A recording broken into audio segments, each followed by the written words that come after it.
Lorsque vous quittez la maison, vous verrouillez probablement votre porte. Mais verrouillez-vous aussi votre ordinateur lorsque vous le quittez? Salut les profs, je suis Mathieu, enseignant au CNDF. Aujourd'hui, je vous parle de sécurité numérique.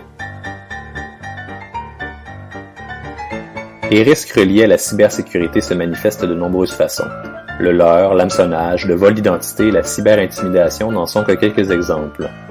En ce qui concerne l'enseignement en ligne, les enseignants ont davantage de risques de tomber sur un troll ou sur un pirate et, croyez-moi, si les noms sont mignons, les conséquences ne le sont pas. C'est que le numérique permet plusieurs opportunités, soit souvent de se réunir dans des lieux communs virtuels et de partager du contenu, ce qui donne un espace de jeu assez grand aux internautes mal intentionnés. Par ailleurs, il est faux de penser que les étudiants adoptent les bonnes pratiques et qu'ils naviguent de façon sécuritaire. Il devient donc important, lors du travail en ligne, de rappeler certaines normes de sécurité pour éviter qu'une classe entière ne se retrouve infectée.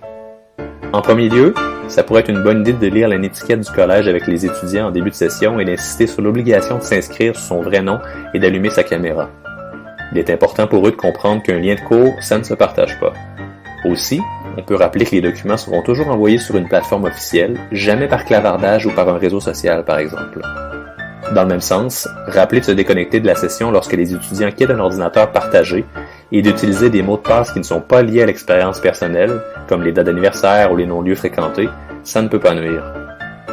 En second lieu, pour les enseignants, c'est toujours une bonne idée de se doter d'un bon antivirus et de le démarrer avant d'ouvrir un document envoyé par un étudiant. De même, envoyer des fichiers d'enregistrement du cours qui peuvent contenir des renseignements personnels devrait être évité. Préférez plutôt le dépôt sur une plateforme de streaming, d'où vous pourrez les retirer rapidement.